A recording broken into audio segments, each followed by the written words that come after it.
तो सिंपल से आपके पास में मैं एंट्री ले रहा हूँ कुछ आपके पास में। मैं आज ले रहा हूँ opening entry.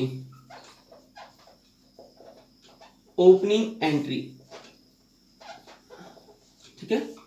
Opening entry, opening entry क्या होती है? एवरी ईयर जब हम अकाउंट्स क्लोज करते हैं तो उसका जो बैलेंस होता है, जो उसका बैलेंस होता है नेक्स्ट ईयर की फर्स्ट डेट को अपन कैरीज फॉरवर्ड करते हैं। जो लास्ट ईयर क्लोजिंग बैलेंस होता है तो नेक्स्ट ईयर के फर्स्ट डे हम क्या करते हैं, उस बैलेंस को कैरीज फॉरवर्ड करते हैं, और उस बैलेंस को कैरीज फॉरवर्ड करना ही कहलाता है ओपनिंग एंट्री आपके पास में। जैसे सिंपल से आपके पास में क्या करता है, हमने असेट्स और लायबिलिटीज को 31 मार्च को क्लोज तो करना पड़ेगा अकाउंट भी।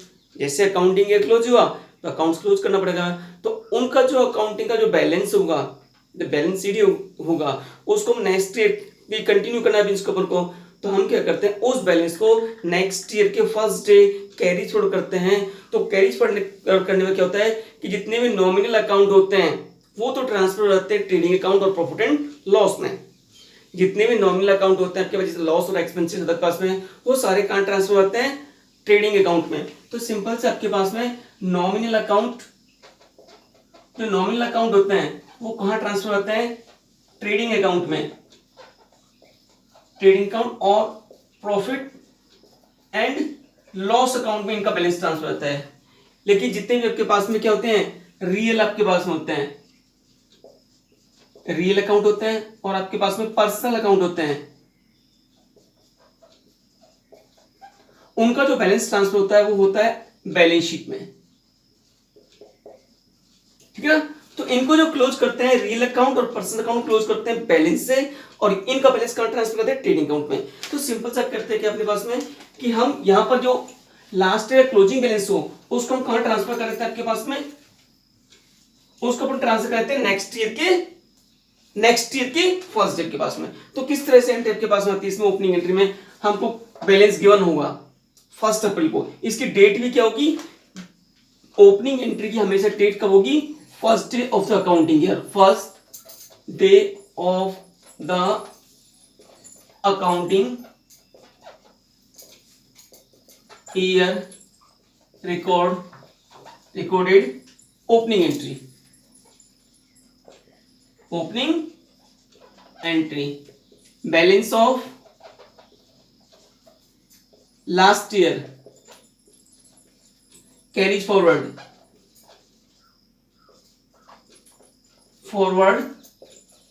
Next year first day non opening entry,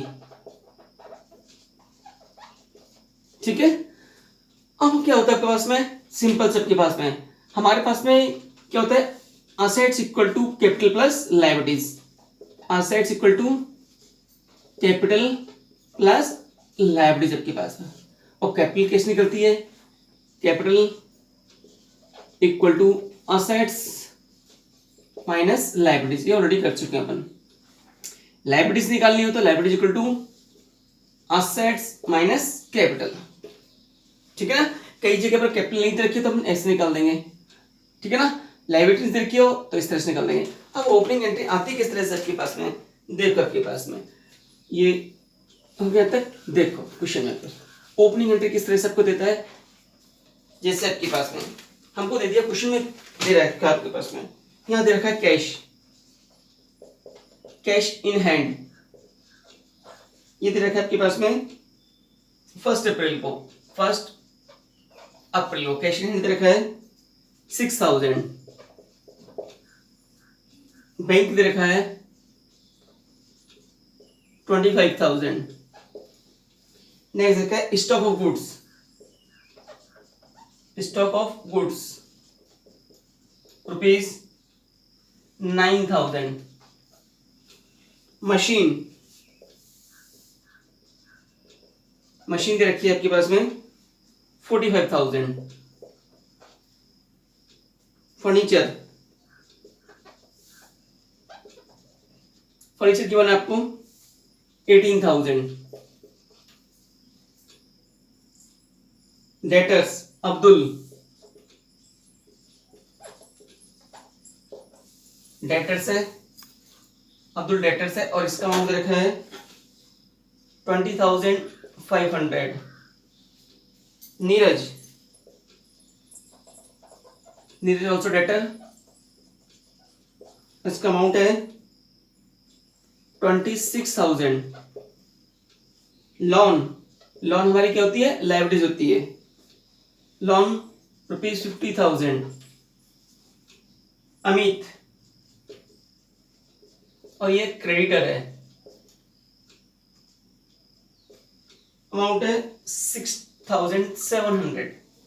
तो ओपनिंग एंट्री में क्या करते हैं, असेट्स को डीआर करते हैं और लायबिलिटीज को क्या करते हैं, सीआर करते हैं इस एंट्री में।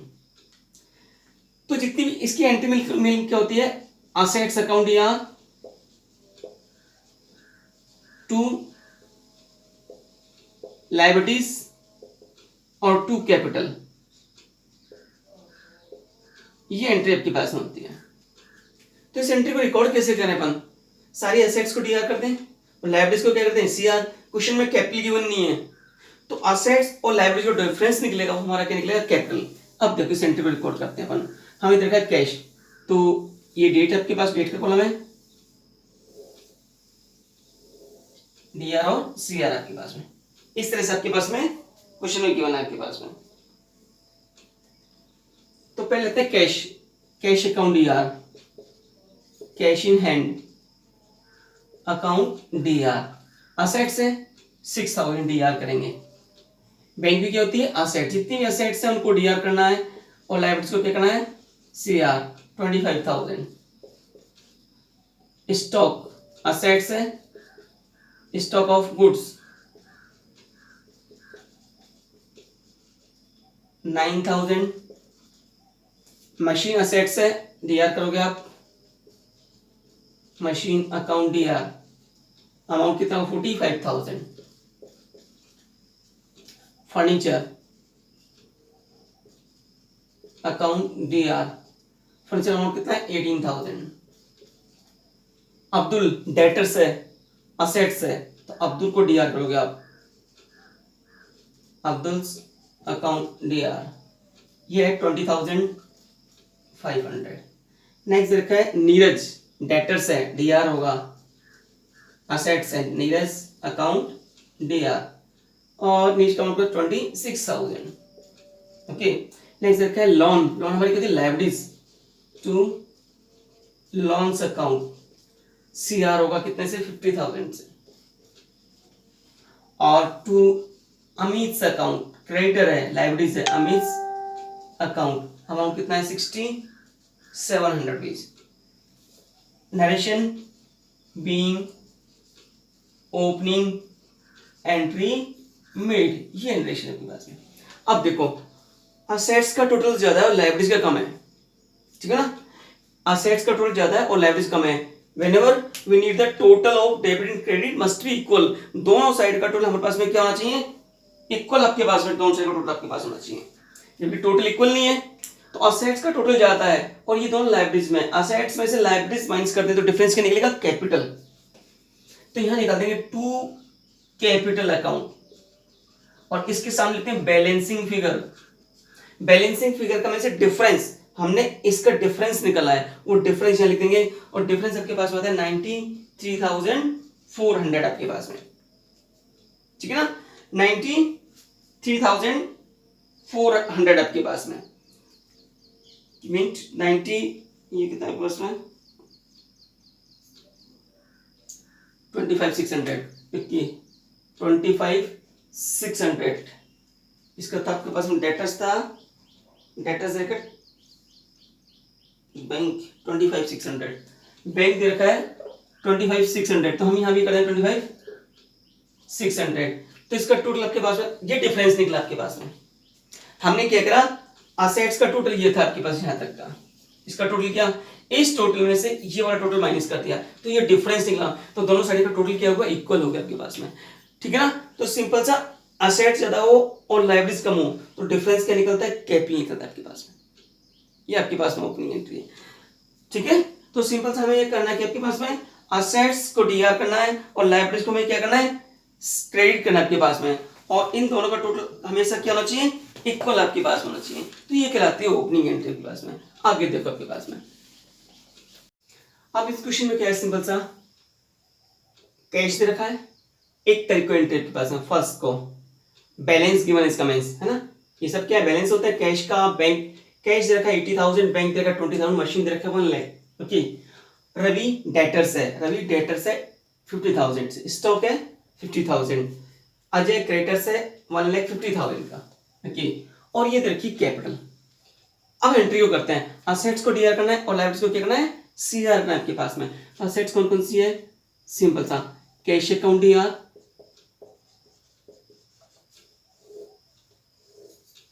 और अमाउंट कितना आपके पास 80,000, bank account D R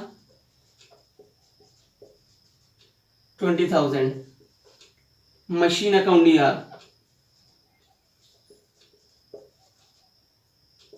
1 lakh, Ravi's account DR 50,000, stock account DR 50,000, Ajay creditors तो क्या करेंगे सीआर टू अजय 1,50,000। मैंने बताया नेम के आगे या तो अकाउंट क्या लगाना है, अकाउंट लगाना है तो पॉजिटिव कैश लगाना है, अदरवाइज ऐसे लिख सकते हो आप इसमें to capital account. Capital account कितना 2,50,000। अब देख लो आपके पास में, मैंने असेट्स को डीआर किया, लायबिलिटीज को सीआर किया। असेट डीआर होती है, लायबिलिटीज कहती है सीआर आपके पास में। तो सिंपल सा टोटल देखो किसका जाता है आपके पास में, इसका टोटल होता है 3,50,000, और ये जो टोटल आपके पास में कहता था 1 लाख 2 लाख 3 लाख आता है, इसका टोटल ज्यादा है इसका कम है। अब क्वेश्चन में लायबिलिटीज का टोटल ज्यादा हो और असेट्स का कम हो, तो डिफरेंस इक्वल करना है। कितना डिफरेंस आ रहा है, 50,000 का डिफरेंस आ रहा है आपके पास में। आप इसको क्या लिखें, जो डिफरेंस है उसको शो करते हैं गुडविल के नाम से। किस नाम से, गुडविल अकाउंट डीआर, और डिफरेंस निकलते हैं बैलेंसिंग फिगर में। बैलेंसिंग फिगर का मींस होता है डिफरेंस। तो मैंने यहां पर क्या निकाला है, गुडविल निकाल लिया है। असेट्स का टोटल कितना था आपके पास में, 3 लाख रुपए थे यहां तक का, ये था 3 लाख रुपए टोटल था आपके पास में, और ये था सीआर का 3,50,000। ये टोटल ज्यादा था, ये कम था आपके पास में। टोटल इक्वल करना आपके पास में जनरलिटी का रूल है। तो डिफरेंस जो निकलेगा वो क्या निकलेगा, गुडविल निकलेगा। ये साइड ज्यादा हो ये कम हो, लायबिलिटी ज्यादा हो, असेट्स का डिफरेंस क्या निकलता है आपके पास में, गुडविल निकलता है आपके पास में। इट मींस जो असेट्स की वैल्यू कम हुई है किस वजह से आपके पास में, उतना अमाउंट क्या है हमारी, क्या है इनटेंजिबल असेट्स है। तो इस तरह से इसको ओपनिंग एंट्री का रिकॉर्ड करते हैं पास में। तो असेट्स को डीआर करना है और लायबिलिटीज को क्या करना है, सीआर करना है, ठीक है ना। और जो डिफरेंस निकलेगा वो क्या निकलेगा, गुडविल अकाउंट। ये लायबिलिटी ज्यादा हो, असेट ज्यादा हो, और ये लायबिलिटीज कम हो, असेट ज्यादा हो, डीआर का टोटल ज्यादा हो, सीआर का कम हो, तो क्या निकलेगा, कैपिटल। तो दो चीज निकलती हैं, या तो गुडविल निकलता है या क्या निकलती है, कैपिटल आपके पास में ओपनिंग एंट्री में, ठीक है। इस तरह से अपने आपको क्या करनी है, ये ओपनिंग एंट्री को रिकॉर्ड करना है आपके पास में। और कई बार बिजनेसमैन क्या होता है, किसी रनिंग बिजनेस को परचेज कर ले, किसी रनिंग बिजनेस को परचेज कर ले, इसका मींस उसके असेट्स को चलते हुए बिजनेस को ले ले आपके पास में, तो क्या एंट्री, तो भी आपके पास ये एंट्री होगी, ठीक है ना। यदि कोई बिजनेसमैन किसी रनिंग बिजनेस को ले ले, उसके असेट्स भी ले ले, उसके लायबिलिटीज भी ले ले, तो एंट्री क्या होगी, असेट्स को डीआर करेंगे और लायबिलिटीज को क्या करेंगे, सीआर आपके पास में।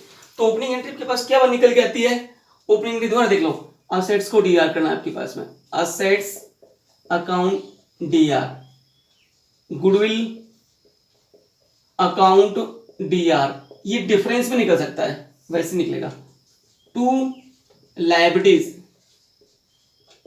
और टू कैपिटल अकाउंट, तो ये भी डिफरेंस में निकल सकता है आपके पास में। Being opening entry made, being opening entry made, ये रिकॉर्ड करना। असेट्स को डीआर करना है, यदि आपके पास में ये दोनों चीजें रखी हैं, ठीक है ना, और असेट्स का टोटल कम है, तो डिफरेंस क्या निकलेगा, गुडविल।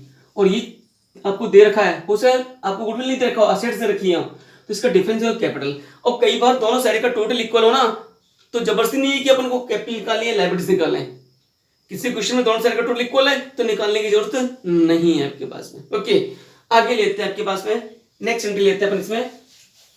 कुछ एडजस्टमेंट है हमारे पास में, ठीक है ना, कुछ एडजस्टमेंट है हमारे पास में, 4 चीज एडजस्टमेंट कहलाते हैं आपके पास में। तो कहलाते हैं आपके पास से, फर्स्ट आपके पास कहलाता है आउटस्टैंडिंग एक्सपेंसेस, मैं इन चारों को ले रहा हूं। दूसरा लेता हूं एक्रूड इनकम, एक्रूड इनकम आपके पास में। थर्ड ले रहा हूं प्रीपेड एक्सपेंसेस, और फोर्थ ले रहा हूं मैं अनअर्न्ड इनकम, अनअर्न्ड इनकम इसे कहते हैं received in advance, received in advance कहते हैं, और इसे कहते हैं पेड इन एडवांस। फर्स्ट लेता हूं मैं सैलरी आउटस्टैंडिंग एंट्री क्या होगी पहले बात तो मैं टाइप बताता हूं आपसे। आउटस्टैंडिंग एंट्री के पास में क्या होगी, आउटस्टैंडिंग को कहते हैं due but not paid, outstanding expenses, या इसका नाम है ड्यू, या इसे कहते हैं ड्यू बट नॉट पेड। इसका मीन्स होता है आपके पास में हम अकाउंट मेंटेन करते हैं पूरे 12 मंथ के। ड्यू बट नॉट पेड का मीन्स होता है विच एक्सपेंसेस, कोई भी ऐसा खर्चा आपके पास में, ठीक है ना, जो हमने अभी तक पेमेंट नहीं किया है। इसका में से किसी पर्सन से सर्विस तो ले ली है लेकिन उसका पेमेंट हमने अभी तक नहीं किया है, तो इस ईयर के लिए कहलाएगा ड्यू, बकाया, due but not paid. Due तो सिंपल सा आउटस्टैंडिंग का मीन्स होता है ऐसा कोई भी एक्सपेंसेस जो इस साल के एंड तक हमने जिसकी सर्विस तो ले ली है, जिसको पेमेंट नहीं किया, वो हमारा ड्यू बट नॉट पेड आपके पास में। इसका मीन्स वो हमारी क्या है, लायबिलिटीज है। तो क्या होगा, एक्सपेंसेस करंट ईयर का है, हमारी क्या भी नॉमिनल अकाउंट है, तो एक्सपेंसेस को डीआर करेंगे अपन, जो भी एक्सपेंसेस अकाउंट डीआर। दूसरा हमने पेमेंट किया नहीं है तो हमारी क्या बढ़ेगी, लायबिलिटीज, उसे कहते हैं outstanding, to outstanding expenses account being expenses due, तो एंट्री हो जाएगी एक्सपेंसेस अकाउंट या टू आउटस्टैंडिंग एक्सपेंसेस। इसका उल्टा आपके पास due accrued income, accrued income, accrued income का मीन्स क्या है, हमने किसी, वहां तो क्या था, हमने किसी सर्विस ली पूरे 12 मंथ लेकिन पेमेंट किया 9 मंथ का ही, तो 3 मंथ का क्या कहलाएगा, आउटस्टैंडिंग, जो पेमेंट नहीं हुआ। दूसरा क्या, एक्रूड इनकम, ऐसी कोई भी इनकम जो इस साल से रिलेटेड हो लेकिन हमें रिसीव्ड नहीं हुई है। इट मींस हमने उसको सर्विस तो दे दी है, पूरे 12 महीने की सर्विस दी किसी पर्सन को, हमने गोडाउन पूरे 12 महीने के लिए यूज कर दिया किसी पर्सन को, लेकिन उसने 9 मंथ का ही पेमेंट किया, तो हमारे पास उस पर्सन के पास कितना बकाया रह गया, 3 मंथ का बकाया रह गया। इसका मींस हमारा पैसा उसके पास पड़ा है, हमारी क्या है, असेट्स है। तो एक्रूड इनकम हमारी क्या होती है, असेट्स। तो इनकम किस ईयर की है, करंट ईयर की, तो इनकम को तो क्या करना है, सीआर ही करना है, क्योंकि करंट ईयर की इनकम और एक्सपेंसेस चाहे पेड हो चाहे अनपेड हो, दोनों को रिकॉर्ड करना पड़ता है। कौन सा बेसिस है, एक्रूड बेसिस। तो एंट्री आपके पास में क्या होगी, एंट्री आपके पास होगी एक्रूड इनकम अकाउंट यार, एक्रूड इनकम अकाउंट यार, असेट से डीआर किया मैंने इसको, हमारी क्या है, असेट से मतलब डीआर किया है, टू इनकम अकाउंट। इस तरह से एंट्री आपके पास में होगी, ठीक है। आगे लेते हैं आपके पास में, ठीक है, तो accrued income to income. Next लेते हैं प्रीपेड एक्सपेंसेस की, paid in advance. Paid in advance क्या होता है, सिंपल सा आपके पास में, जैसे क्या हुआ कि हमने इस साल का कोई किराया पेमेंट किया, ठीक है ना, तो रेंट पेमेंट करने की एंट्री आपके पास में होगी रेंट टू कैश। हमने रेंट पेड किया, रेंट अकाउंट या टू कैश, लेकिन उस रेंट में 3 महीने का एडवांस पेमेंट कर दिया। जब हमने रेंट पेड किया तो हमने एंट्री करी, जैसे 1,000 पर मंथ था आपके पास, तो पूरा ईयर का किराया कितना हो गया पास में, 12,000, लेकिन हमने 15,000 पेमेंट किया। कितना पेमेंट किया, 15,000, तो एंट्री क्या होनी चाहिए, रेंट अकाउंट या टू कैश 15,000 से, लेकिन उसमें 3,000 तो किस साल का है, नेक्स्ट ईयर का है, उसको तो रिकॉर्ड ही नहीं करना चाहिए अपन को, क्योंकि नेक्स्ट ईयर का इनकम और एक्सपेंसेस नेक्स्ट में रिकॉर्ड करते हैं। अब हमें क्या करना चाहिए, अब हमें जो करंट ईयर का 15,000 का रेंट पेड किया, उसमें करंट ईयर का कितना है, 12,000, तो करंट ईयर के जो प्रॉफिट लॉस अकाउंट है और जो करंट ईयर का जो ट्रांजेक्शन है उसमें कितना शो करना है, 12,000 शो करना है।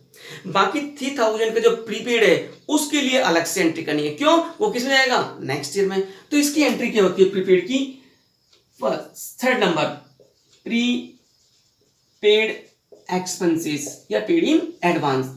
हमने एडवांस पेमेंट किया है, हमारी क्या है असेट्स है, अपन क्या करेंगे prepaid expenses account DR to क्या करेंगे, हमने रेंट डीआर किया होगा 15,000 से जब पेमेंट किया होगा रेंट टू कैश, लेकिन उसमें से 3,000 जो रेंट है किसका नेक्स्ट ईयर का है, तो जितना नेक्स्ट ईयर का है उतना ही रेंट अपन क्या कर देंगे सीआर कर देंगे। तो सिंपल सा अकाउंट में रूल क्या होता है, यदि कोई ट्रांजेक्शन अपन रिकॉर्ड करते हैं तो उसको काटते भी पीटते नहीं है, ठीक है ना, उसको रेक्टिफाइड कर देते हैं, उसको करेक्शन कर देते हैं क्लास में। तो 15,000 में से ये नहीं 15,000 को काट के फिर दोबारा एंट्री करनी, 15,000 में से 3,000 को क्या कर देंगे सीआर कर देंगे। तो रियलिटी में डीआर कितने का 15 का किया रेंट जब पेमेंट किया, और ये रेंट 3,000 कितने कर रहे हैं सीआर, तो डीआर का टोटल कितना 15,000, सीआर का कितना है 3,000, तो डीआर में कितना रह जाएगा 12,000, हमें इस ईयर का कितना चाहिए 12,000 चाहिए। तो क्या करेंगे टू रेंट अकाउंट, तो प्रीपेड रेंट की एंट्री होती है प्रीपेड रेंट अकाउंट या टू रेंट अकाउंट या एक्सपेंसेस, मैंने लिखा एक्सपेंसेस एक्सपेंसेस अकाउंट, ठीक है। फोर्थ एंट्री आपके पास में होगी unearned income. Unearned income, unearned income का मींस होता है रिसीव्ड इन एडवांस, यहां तो पेड किया था, ऐसा कोई भी एक्सपेंसेस जो नेक्स्ट ईयर का है, नेक्स्ट ईयर का है, ठीक है ना, ऐसा कोई भी एक्सपेंसेस जो नेक्स्ट ईयर का है लेकिन इस ईयर में पेमेंट कर दिया है वो प्रीपेड एक्सपेंसेस। ऐसी कोई भी इनकम जो नेक्स्ट ईयर की है लेकिन इस साल रिसीव कर दी है, किसी पर्सन ने हमें क्या करा 4 मंथ का किराया एडवांस दे दिया, जब तक वो सर्विस पूरी नहीं हो जाती, जब तक उसको सर्विस, तो हमारी क्या कहलाएगी लाइबिलिटीज, हो सकता है कल ही मना करते हो नहीं सर मुझे पैसा वापस चाहिए, तो हमारी क्या कहलाती है लाइबिलिटीज कहलाती है। जब इनकम ली होगी तो 4 महीने की एडवांस दी होगी तो हमने क्या नहीं कैश अकाउंट या टू जो भी इनकम है टू इनकम अकाउंट 16 महीने की एंट्री करी होगी। अब हमें एंट्री कितने की होनी चाहिए रियलिटी में 12 मंथ की, अकाउंट कितने बनाने हैं 12 मंथ के पास में, 4 मंथ का एडवांस है, एडवांस को कैसे एडजस्ट करें आपके पास में, तो जितने की इनकम सीआर की अपने 4 मंथ की उसको क्या कर देंगे डीआर। इनकम क्या होती है सीआर होती है, डीआर कर रहे हैं, डीआर क्यों कर रहे हैं आपके पास में, क्योंकि जितने टाइम का एडवांस लिया उतने से हम क्या करें डीआर, और जितना लिया उतना क्या है सीआर, तो 4 मंथ का क्या हो जाएगा डीआर, तो बाकी बचेगा कितने मंथ का 12 मंथ का। तो यह एंट्री क्या होती है income account DR to unearned income, unearned income आपके पास में, इस तरह से इसकी एंट्री हो जाती है आपके पास में। तो ये चारों एडजस्टमेंट कहलाती है आपके पास में।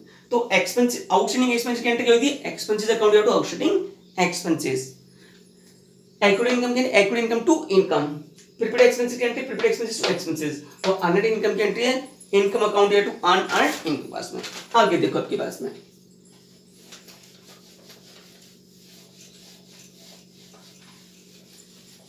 आगे कुछ एंट्री ले रहे हैं अपन आगे इसमें देखो कैसे। आगे हम एंट्री लेते हैं लॉस बाय फायर की, और हमने इंश्योरेंस कराया हुआ है तो एंट्री क्या होगी पास में देखो कैसे। सिंपल सा लॉस बाय फायर की एंट्री क्या होती है, लॉस बाय फायर की एंट्री होती है loss by fire to purchase, है ना, गुड्स का फायर हो, तो क्वेश्चन में क्या है loss by fire ₹10,000 but insurance company accepted claim of ₹8,000। Question ये दे रहा है आपके पास में इंश्योरेंस कंपनी ने क्या करा सिंपल सा क्लेम जो एक्सेप्ट किया है वो क्या है कितने का 8,000 का आपके पास में। तो उस एंट्री को किस तरह से ट्रांजेक्शन में रिकॉर्ड करें सिंपल सा आपके पास में देखो आपके पास में loss by fire first entry goods का हुआ है आपके पास में, loss by fire of goods है ना, ये दे रखा है आपके पास कितने का 10,000 का लॉस बाय फायर, लॉस और एक्सपेंस क्या होते हैं डीआर, गुड्स का हुआ है इसलिए परचेज को क्या करेंगे सीआर, और कैश का हो तो कैश, जहां भी स्टॉक कम होगा परचेज को क्या करेंगे सीआर। फर्स्ट एंट्री में क्या होगी loss by fire account DR to purchase account being loss by fire, okay. दूसरी एंट्री क्या होती है अब लॉस बाय फायर हुआ, हमें इंश्योरेंस कंपनी में क्या करना पड़ेगा क्लेम करना पड़ेगा, बिना क्लेम के तो इंश्योरेंस कंपनी पेमेंट करेगी नहीं, हमने क्या करा, जो गुड्स सिंपल सा हमने जो गुड्स हमारे पास पड़ा हुआ था उस सबका इंश्योरेंस कराया हुआ था। इंश्योरेंस समझते हो, बीएसटी में सच बताएंगे पूरा। इंश्योरेंस में सिंपल सा हमने 10,000 रुपए का गुड्स का इंश्योरेंस कराया हुआ था, एक कम प्रीमियम में पूरी असेट्स को क्या करते हैं, सिक्योर करते हैं। बिल्डिंग 5 लाख रुपए की है, हमें कितना देना पड़ेगा, 1,000-2,000 रुपए देने पड़ेंगे और पूरी बिल्डिंग क्या हो जाएगी, सिक्योर हो जाएगी पास में। गुड्स है 10,000 का था, कितनी प्रीमियम दी होगी, 500-700 रुपए में दी होगी, पूरा गुड से सिक्योर हो गया पास, फुल पेमेंट आपको मिल जाएगा, ठीक है ना। अब क्या होता है आपके पास में, हमने लॉस ऑफ फायर और 10,000 का, बट इंश्योरेंस कंपनी से कितना पेमेंट किया, 8,000 का। तो क्या हो आपके पास में, कई बार इंश्योरेंस कंपनी फुल पेमेंट कर दे तो क्या पास में, तो पहली एंट्री होती है लॉस ऑफ फायर की एंट्री, कितने का, 10,000 का। दूसरी एंट्री होती है हमें इंश्योरेंस कंपनी बिना क्लेम किए पेमेंट नहीं करती, तो दूसरी एंट्री क्लेम करने की एंट्री होती है, क्लेम ऑन इंश्योरेंस कंपनी। अब क्लेम करने पे क्या होता है कि हाँ, जितने भी राइट्स हैं उस गुड्स के वो किसको ट्रांसफर करते हैं, इंश्योरेंस कंपनी को। तो यहाँ रिसीवर कौन हो जाएगा, इंश्योरेंस कंपनी। तो दूसरी एंट्री क्लेम करने की होगी insurance company account DR, to करेंगे loss by fire. Loss by fire को DR किया अपन ने, यहां CR कर दिया, तो लॉस किसी चीज को एक बार DR करो और एक चीज का CR करो, उसका इफेक्ट खत्म हो जाता है। जैसे DR में 10,000, CR में 10,000, तो क्या हो जाएगा, इफेक्ट खत्म। लॉस ऑफ फायर क्या है, CR कर दिया, तो ये कैंसिल हो गया, बचा क्या, इंश्योरेंस कंपनी आपके पास में। अब यहाँ एंट्री क्यों करिए, क्योंकि इंश्योरेंस कंपनी पर हम क्या करेंगे, क्लेम करेंगे, तो गुड्स के जितने भी राइट्स है ना सारे किसको ट्रांसफर करते हैं, इंश्योरेंस कंपनी को। तो इंश्योरेंस कंपनी रिसीवर इसको करेंगे DR पास में। लॉस ऑफ फायर को CR क्यों किया है, क्योंकि ये हमारा क्या था, लॉस था, इसको कैंसिल करने के अपने क्या किया है, CR, क्योंकि सारे राइट्स किसको ट्रांसफर, इंश्योरेंस कंपनी को। ये दूसरी एंट्री, पूरा क्लेम करेंगे अपन तो पूरे 10,000 का, ये 10,000 का being claim on insurance company. तीसरी एंट्री, अब इंश्योरेंस कंपनी कितना पेमेंट कर रही है अपन को, 8,000 का पेमेंट कर रही है, तो एंट्री आपके पास में क्या होगी, देखो 10,000 का हमने क्लेम किया, इंश्योरेंस कंपनी कितना पेमेंट कर रही है, ठीक है ना, paid by the insurance company, इतना पेमेंट किया। अब देखो 10,000 का क्लेम किया, 8,000 हमें पेमेंट कर रही है, कैश आ रहा है, तो कैश को DR करेंगे, कैश अकाउंट DR, कितने का कैश आया, 8,000 का। हमें लॉस कितने का हुआ, 2,000 का। तो जो लॉस होता है ये वाला, ये लॉस ट्रांसफर होता है प्रॉफिट एंड लॉस अकाउंट में, ठीक है ना। तो यहां लिखते हैं प्रॉफिट एंड लॉस अकाउंट, कितना, 2,000। गिवर कौन है, टू इंश्योरेंस कंपनी, कितना, 10,000। ये एंट्री, इंश्योरेंस कंपनी को यहां हमने DR किया था 10,000, यहां CR कर दिया, तो इंश्योरेंस कंपनी तो एक बार DR किया, एक बार CR किया, खत्म।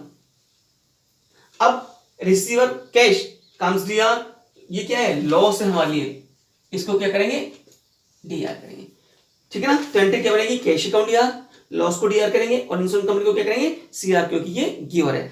अब क्वेश्चन में ऐसा हो सिंपल सबके पास में, इंश्योरेंस कंपनी फुल पेमेंट कर दे आपको, है ना।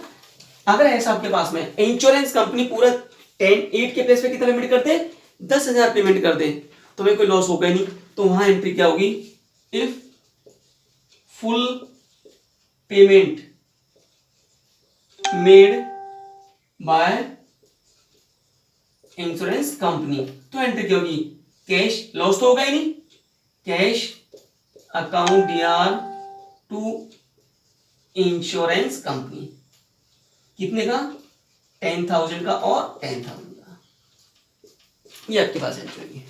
तो सिंपल सा, पहले इसमें 3 एंट्री होगी, एक ही ट्रांजेक्शन में 3 एंट्री हो रही है। फर्स्ट एंट्री होती है loss of fire to purchase, आग लगने की एंट्री। दूसरी क्या है, इंश्योरेंस कंपनी क्लेम करने की एंट्री, लॉस ऑफ फायर को CR कर देंगे, रिसीवर कौन है, इंश्योरेंस कंपनी, इसको DR कर देंगे। तीसरी एंट्री पेमेंट लेने की, फुल पेमेंट मिल जाए तो कैश टू इंश्योरेंस कंपनी, और उसका पार्टली पेमेंट मिले, पूरा कंपनी पेमेंट करे, तो cash account DR, profit loss account DR to insurance company आपके पास में। इस तरह से इस एंट्री को रिकॉर्ड करना है। और देखते हैं आपके पास में एंट्री। अब एक चीज सुनो, ऑर्डर की एंट्री नहीं होती है। यदि कोई हमें पर्सन 1 लाख रुपए का ऑर्डर दे तो उसकी एंट्री नहीं होती जब तक वो पेमेंट नहीं करता है, समझ रहे हो। तो कई बार क्वेश्चन आता है कि order receive from Ravi 20,000, Ravi से हमने ऑर्डर रिसीव किया 20,000 का, लेकिन उसने पेमेंट नहीं किया है, तो ऑर्डर की कोई एंट्री नहीं होगी। तो देखो पास में क्वेश्चन में रखा आपके पास में, जैसे received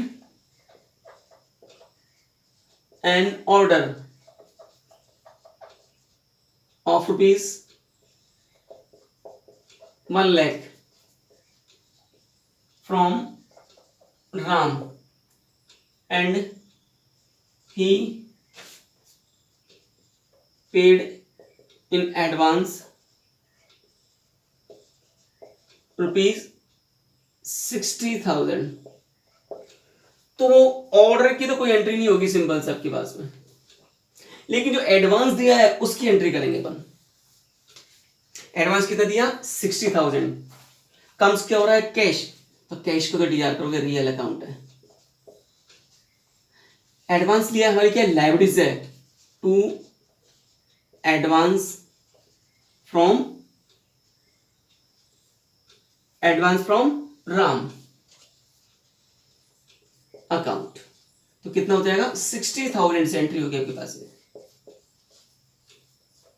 being advance received from Ram, ये एंट्री आपके पास में, ठीक है। ये एंट्री आपके पास में हो जाएगी पास में। आगे देखो पास में, आगे क्या आपके पास में, amount due to Ravi irrecoverable, amount due to Ravi ₹1,000 irrecoverable,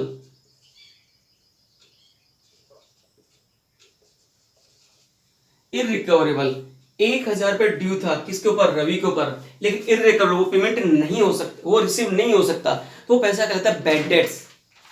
क्या कहता है, बैड डेट्स कहलाता है। जो पैसा इररिकवरेबल हो वो कहता है बैड डेट्स, लॉस है हमारे लिए। Bad debts account DR to debtors, debtors को पेमेंट क्या किया हुआ डीआर टू क्या नाम है रविज अकाउंट,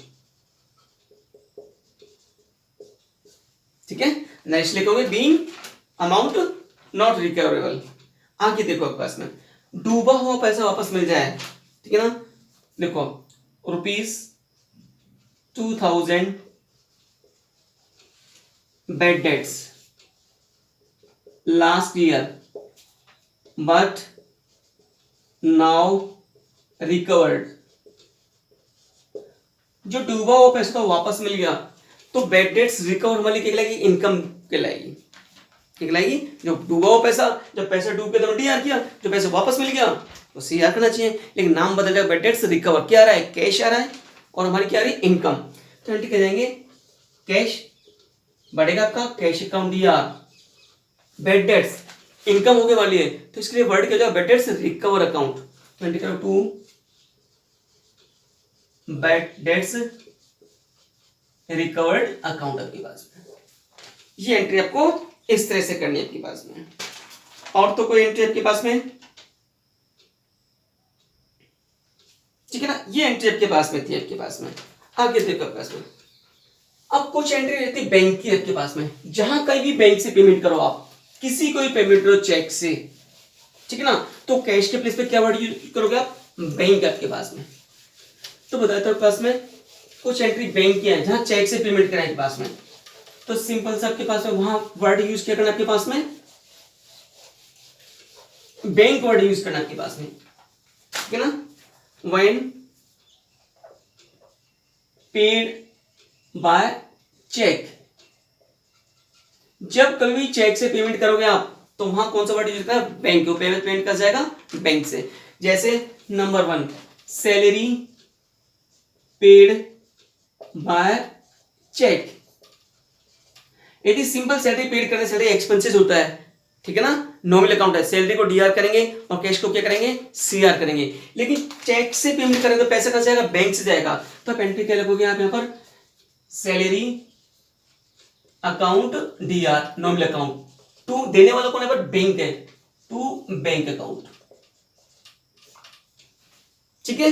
दूसरा नेक्स्ट आपके पास में है paid to Ravi ₹10,000 by cheque. हमने रवि को पेमेंट किया, लेकिन किससे किया, चेक से पेमेंट किया। रवि रिसीवर है तो रवि को तो डीआर करेंगे, रवीज अकाउंट डीआर टू। यदि कैश पेमेंट करते तो क्या लिखते हैं, टू कैश। और चेक से पेमेंट कर, पेमेंट कौन कर रहा है, बैंक अकाउंट आपके पास। ठीक है ना। थर्ड नंबर हमने किया, गुड सोल्ड किया, किससे किया, चेक रिसीव किया, good sold and check received 5,000। Good sold किया और चेक रिसीव किया, सिंपल सा आपके पास में क्या करें, गुड सोल्ड की एंट्री क्या होती है, सिंपल सा कैश आएगा और स्टॉक क्या होगा माइनस, और सेल्स हमारे कौन सी है, नॉमिनल अकाउंट इनकम है, तो एंट्री होती है कैश टू सेल्स। अब चेक रिसीव किया है, अब चेक रिसीव करने में कंडीशन क्या है, चेक रिसीव करने के बाद कहां भेजना पड़ता है, बैंक में भेजना पड़ता है। ऐसे नहीं जिम में पैसा जाए, बैंक में पैसा भेजने के पास बैंक में हमारे अकाउंट जमा होता है। अब चेक रिसीव किया आपके पास में, लेकिन यहां ये नहीं देखा कि डेट ऑफ डिपॉजिट कब जमा किया, तो हम ये एज्यूम कर लेते हैं कि सेम डे बैंक में पैसा पहुंच गया, तो रिसीवर कौन हो जाएगा, बैंक। ठीक है ना, रिसीवर कौन जाएगा, बैंक के पास में, तो बैंक को क्या करें, डीआर। तो पहले हम एंट्री करते थे कैश टू सेल्स, अब एंट्री क्या करोगे, bank account DR to sales account आपके पास में। तो जहां कहीं पेमेंट करो बैंक से क्या जाएगा, bank to sales. Fourth entry, deposit into bank ₹2,000, bank में डिपॉजिट किया तो क्या होगा, कैश में से माइनस होगा, बैंक प्लस होगा। बैंक हमारी क्या है, असेट्स है, एक असेट्स बढ़ रही है, एक कम हो रही है पास में, तो बैंक कौन है, रिसीवर है, तो बैंक को तो डीआर करेंगे, bank account DR to cash account. Bank हमारी क्या है, असेट्स है, इंक्रीज हो तो क्या करेंगे, डीआर, कैश जा रहा है हमारे पास में, कैश कम हो क्या करेंगे, सीआर। 5 नंबर इसका उल्टा, विड्रॉ फ्रॉम बैंक,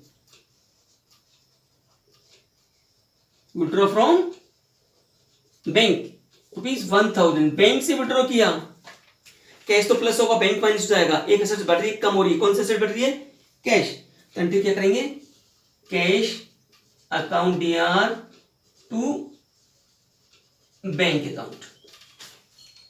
ठीक है, इस तरह से आपके पास बैंक एंट्री। अब कई बार क्या होता है आपके पास, ये एंट्री आपके बैंक की थी, कई बार चेक वाली एंट्री बताता हूं जो परेशान करती है आपके पास में। देखो चेक का रिसीव करना आपके पास में, वहां क्या करना आपके पास में, चेक को हमें क्या है, देखो चेक रिसीव फ्रॉम राम, आपको दे दी जाए 6 number, check received from Ram ₹2,000, हमने राम से चेक रिसीव किया, लेकिन चेक आया और आज हमने बैंक में नहीं भेजा, 2 दिन बाद चेक बैंक में भेजा। अगर यहां चेक रिसीव किया राम से, लेकिन डेट ऑफ डिपॉजिट नहीं देखी, तो सिंपल एंट्री हो जाएगी, हम मान लेंगे कि सेम डे बैंक भेज दिया, तो bank account DR to Ram account. लेकिन आगे दे रखा हो हमने बैंक में जमा किया है, जैसे हमने चेक रिसीव किया 4 अप्रैल को और 6 अप्रैल को हमने बैंक में भेज दिया, cheque of Ram deposit into bank. हमने जो राम से चेक लिया था उसको 6 तारीख को बैंक में भेजा है हमारे अकाउंट पे डिपॉजिट करने के लिए, तो आपके पास में क्या हो, इसमें ध्यान देना। आपके पास में चेक रिसीव किया, सिंपल सा, बैंक में तो पहुंचा ही नहीं, तो वहां एंट्री क्या करते हैं, cheque in hand, cheque in hand assets है हमारे पास में, अकाउंट डीआर, चेक इन हमारे पास में असेट्स है, हमारे पास पैसा पड़ा लेकिन बैंक में नहीं गया है, बैंक में, इसलिए इसको चेक इन हैंड ही लिखते हैं डायरेक्ट। टू देने वाला कौन है, राम अकाउंट, राम्स अकाउंट। इससे पहले वाली एंट्री में हमने क्या किया था, बैंक लिखा था, क्योंकि उसमें चेक को बैंक में भेजने की डेट नहीं दे रखी थी, इसमें चेक को बैंक में भेजने की डेट दे रखी है, इसलिए तो चेक इन हैंड लिखेंगे। आगे अब चेक कहाँ पहुंच गया, बैंक में, रिसीवर कौन हो गया, बैंक, तो एंट्री क्या करोगे, bank account DR. Cheque in hand को जो अपने क्या किया था, डीआर के वापस क्या कर देंगे, सीआर, कैंसिल कर देंगे, क्यों पैसा कहाँ पहुंच गया, बैंक में, टू चेक इन हैंड, ये आपके पास में। अगर ये एंट्री नहीं होती तो वहां क्या एंट्री होती, बैंक अकाउंट या टू चेक इन हैंड आपके पास में। अब ये चेक डिसऑनर हो जाए, डिसऑनर का मींस क्या होता है, यदि आपके अकाउंट, ठीक है, डिसऑनर का मींस क्या होता है, पास में हमारे पास चेक आया उस आदमी का, और उस आदमी के अकाउंट में पैसा ही नहीं है, तो बैंक क्या करेगा, पैसा देने से क्या करेगा, वापस कर देगा, सिंपल सबके पास में वापस। बैंक क्या करेगा, पैसे देने से क्या कर देगा, मना कर देगा। चेक की डेट रॉन्ग हो, साइन मिल नहीं मेरे पास में, तो हमारे पास चेक डिसऑनर कहलाता है आपके पास में। जैसे क्या हुआ, 7 अप्रैल को cheque of Ram dishonoured, dishonour का मींस बाउंस हो जाना। अब जिस पर्सन को अपने सीआर किया था, रिसीवर था, वापस से क्या कर देंगे, डीआर कर देंगे। ये हमने क्या किया था, ये कौन था, गिवर था आपके पास में, ठीक है ना, कौन था आपके पास में, गिवर था आपके पास में, वापस से क्या कर देंगे, चेक उसके पास भेजेंगे, चेक का पेमेंट नहीं मिला तो यहाँ रिसीवर कौन जाएगा, राम्स, इसको वापस से डीआर करेंगे, राम्स अकाउंट डीआर, और जो बैंक में पैसा डिपॉजिट होता है वापस क्या हो जाएगा, सीआर टू बैंक अकाउंट, ये ट्रेड है आपके पास में। तो सिंपल सा इसको अपन ने क्या कर दिया, डीआर कर दिया, कैंसिल हो गया, बैंक को वापस से अपन ने क्या कर दिया, सीआर कर दिया, कैंसिल हो गया। तो डिसऑनर एंट्री क्या होगी, नेम टू बैंक या राम टू बैंक के पास में। इस तरह से आपके पास में किसकी एंट्री करनी है, बैंक की एंट्री करनी है, ठीक है। तो ये ट्रांजेक्शन आपके पास में, नेक्स्ट टाइम पर अपन लेंगे जीएसटी की एंट्री। Okay, thank you.